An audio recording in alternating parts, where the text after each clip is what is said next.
అండి చిక్కుడుకాయ విత్తనాలండి ఇవి టమాటాలు కర్రీకి ఉల్లిగడ్డ కొత్తిమీర కరివేపాకు అండి. ఈ గింజలు కొంచెం ఉడకబెట్టుకోవాలి ఉప్పు పసుపు వేసి కర్రీ చేయాలండి. కర్రీ పెడదాం అనుకుంటున్నాను. ఈ చిక్కుడు గింజలు కర్రీ ఫస్ట్ టైం చేద్దాం అనుకుంటున్నాను. కొంచెం ఉప్పు వేసి ఉడకబెట్టుకోవాలండి. అప్పుడు అది కూరలో తొందరగా ఉడికిపోతుంది. కూర కూడా కర్రీ తొందరగా అయిపోద్దండి. ఇలా చూడండి, రేషన్ మేము వండుకునేటప్పుడు మనం ఇలా ఎసలు పెట్టి మంచి నీళ్లు పోసి ఉడకబెట్టుకుంటే పొడి పొడిగా వస్తుందండి.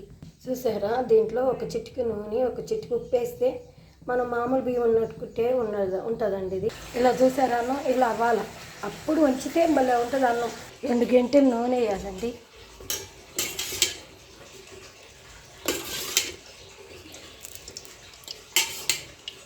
రెండు గంటలు నూనె వేసాను. ఆవాలు జీలకర్ర అవన్నీ వేయాలి. ఉల్లిపాయ వేసానండి. ఉల్లిపాయ వేస్తే వేగాల. ఉల్లిపాయ వేగింది కదండి. ఇప్పుడు మనం కొంచెం అల్లం వెల్లుల్లి పేస్ట్ వేయాలి. అల్లం వెల్లుల్లి పేస్ట్ తర్వాత టమాటా వేసేయాలి. చూసారా, ఇలా మనం చేసుకుంటే చాలా బాగుంటుంది కర్రీ. ఇప్పుడు టమాటా వేయాలి. టమాటా మగ్గాలండి. కొంచెం పసుపు ఉప్పు వేయాలి. దీంట్లో ఉప్పు వేస్తే మగ్గుతుంది. కొంచెం ఉప్పు వేస్తుంది చూడండి. ఉప్పు వేస్తే టమాటాలు మగ్గిపోతాయి బాగా. పసుపు వేస్తే వాసన రాదండి, అందుకే పసుపు వేస్తాను. ఏ కర్రీలో అయినా చికెన్ కర్రీ కడిగేటప్పుడు కూడా కొంచెం పసుపు ఉప్పు వేసి కడుక్కుంటే నీసు వాసన రాదు.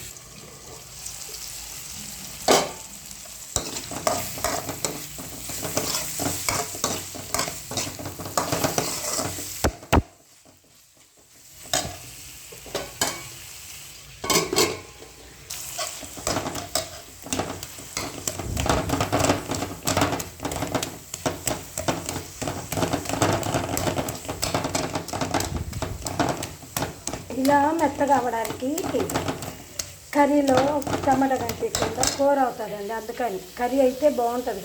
ఇప్పుడు చిక్కుడు గింజలు వేయాలండి. చూసారా, టమాటాని మనం గెలిస్తే ఎలా అంటే మెత్తగా అయిపోతుంది, తొందరగా అయిపోతుంది. గ్యాస్ కూడా కలిసి వస్తుంది కదండి. చిక్కుడు గింజలు వేసాను.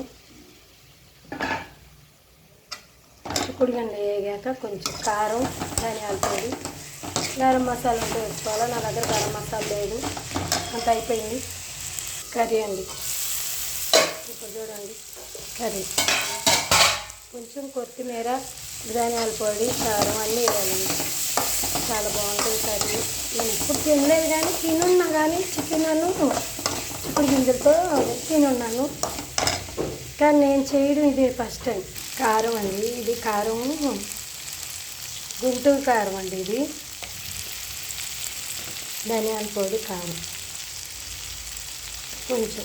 ఇప్పుడు ఉప్పు తీసుకొని వేసుకోవాలి.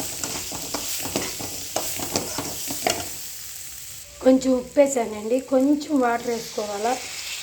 కొంచెం వాటర్ వేసుకుంటే కర్రీ లాగా వస్తుందండి. అందుకని కొంచెం ఎక్కువ వేయకూడదు, వాటర్ వాటర్గా అయిపోతాయి. మనం మిక్సీ పెట్టి కానీ వేస్తే మసాలాలు చిక్కగా ఉంటాయి. మనం మిక్సీ పెట్టి వేయలేదు కదండి, అందుకని. నేను అన్నీ పాత సామాన్ అండి. నా బతుకి చచ్చిపోయే కాలంలో పాత సామాన్. చూర రేషన్ బియ్యం అన్నం అండి. చాలా బాగుంది కదా. పొడి పొడిగా చూడండి, పొడి పొడిగా చేశాను. కొంతమంది గట్టిగా మొద్దగా రాయి లెక్కన కరసకపోయి అవి చూస్తుంటే చీద్రం అనిపిస్తుంది, అట్లా వండుతారు. కానీ ఇట్లా వండుకోండి ఎవరైనా.